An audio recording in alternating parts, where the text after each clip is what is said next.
मैं जिंदगी का साथ निभाता चला गया हर फिक्र को। आपको बताइए आगे की लाइन। जी हाँ, मैं हूँ गार्गी और आप देख रहे हैं आपका फेवरेट चैनल श्रेष्ठ भारत। देवानंद की बात हो और कोई किस्सा सामने ना आए, ऐसा सोचना और ऐसा बोलना दोनों ही गलत है। जितनी उनकी लाइफ इंटरेस्टिंग रही है उतनी ही फिल्मी सफर भी। देवानंद आज अगर होते तो अब 100 साल के हो जाते। देवानंद का जन्म पंजाब के जिस हिस्से में हुआ वो अब पाकिस्तान में है। लाहौर से ग्रेजुएशन करने के बाद जुलाई 1943 को जेब में 30 रुपए लेकर वो फ्रंटियर मेल से बम्बई के लिए निकल पड़े थे और कुछ ही सालों में इंडिया में बहुत बड़े स्टार बन गए। लोग उनके अलग अंदाज के दीवाने थे। जैसा ही हमने आपको बताया कि देव साहब के कई किस्से हैं, उनमें से कुछ आज आपसे शेयर करेंगे। बात है 1999 की, जब देवानंद भारतीय प्रधानमंत्री वाजपेयी के साथ पाकिस्तान गए थे। देवानंद लाहौर 55 साल बाद गए और उस कॉलेज में गए जहां जाकर वो फूट फूट कर रोए। दरअसल जैसे ही देवानंद ने अपने कॉलेज को देखा, उनकी आंखों से आंसू बहने लगे। उन्होंने दरवाजे को गले लगाया और दहाड़े मारकर रोने लगे। कॉलेज के समय वो उषा नाम की एक लड़की से प्यार करते थे, उसका नाम पुकारा। देवानंद लाहौर को छोड़कर 1943 में जब बंबई आए थे, शुरू में कभी क्लर्क की तो कभी ब्रितानी सेना के सेंसर दफ्तर में नौकरी की, लेकिन हसरत तो हमेशा से ही एक्टर बनने की रही थी। एक दोस्त जिनके साथ वो गाने की क्लास लेते थे, उन्होंने निर्माता बाबू राव की फिल्म के बारे में बताया। वहां जाने पर चौकीदार ने अंदर जाने नहीं दिया, पर बाबू राव बाहर बैठे उस हैंडसम लड़के के चेहरे को नजरअंदाज नहीं कर पाए। ऑडिशन के लिए डेक्कन क्वीन ट्रेन से उन्हें पुणे भेजा गया और शुरू हुआ पहली फिल्म का सफर, हम एक हैं, जो 1946 में आई। पर यह पहली ही फिल्म देवानंद को मिली थी एक शर्त पर। दरअसल इस किस्से को उन्होंने अपने किताब में लिखते हुए बताया, मुझसे कहा गया कि तुम्हारे दांतों के बीच हमें फिलर देना पड़ेगा। मैंने अपनी जीभ घुमाई ये पक्का करने के लिए कि क्या वाकई में मेरे सामने के दांत के दोनों तरफ गैप है। फिर गैप की वजह से फिलर के साथ शूटिंग करना पड़ा, लेकिन मैं नेचुरल फील नहीं कर रहा था। बाद में मेरी गुजारिश पर यह फिलर हटा दिया गया और मैं खुश हूं कि मैं जैसा हूं, लोगों ने वैसे ही मुझे एक्सेप्ट किया। देवानंद की दीवानगी के किस्से नेपाल में भी खूब हुए, जहां उन्होंने हरे राम हरे कृष्णा, जॉनी मेरा नाम और इश्क इश्क इश्क की शूटिंग की थी। वो बताते हैं कि नेपाल में देवानंद का बहुत क्रेज रहा। उनके जैसा हेयर स्टाइल बनाने के लिए लड़के बैम्बू की लकड़ी में खास तरह का गरम तेल बालों में लगाया करते थे। और तो और देवानंद के दांतों में गैप था, जिसकी वजह से उन्हें फिलर का इस्तेमाल करने के लिए कहा गया था, पर यह फैशन बन चुका था और लड़के अपने दांतों की शेप बिगाड़ कर देवानंद जैसे दांत बनवाने की कोशिश करते थे।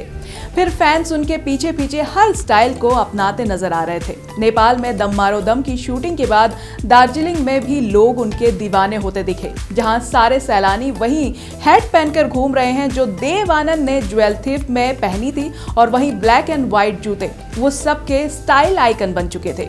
देवानंद को जितनी बाजी टैक्सी ड्राइवर, गैम्बलर, गाइड जैसी फिल्मों के लिए याद किया जाता है, उतने ही उनके स्टाइल के लिए भी। झुकी हुई गर्दन, उनकी वो टोपी, गले में रंगीन स्कार्फ और बिना पोज लगाकर बोलने का अंदाज, बहुत सारे लोग इसी स्टाइल के कायल थे। आलम ये था कि देवानंद के बारे में ये बात फैल गई थी कि उन्हें काली शर्ट पहनकर निकलना मना है, क्योंकि उन्हें देख के लड़कियां बेहोश हो जाती थी। हालांकि देवानंद इसे हंसी में टालते हुए सिर्फ एक अफवाह बताते थे, जो फिल्म काला पानी में काले कपड़े पहनने से शुरू हुई थी।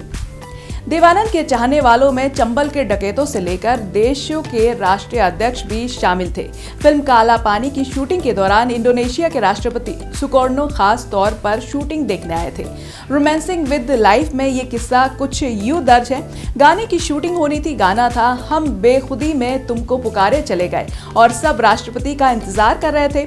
जब 2 घंटे तक वो नहीं आए तो गाना शूट कर लिया गया। जैसे ही शॉट खत्म हुआ तो पता चला कि वो पहुंच गए हैं। तभी इंडोनेशिया के राष्ट्रपति के लिए वो शूटिंग दोबारा की गई।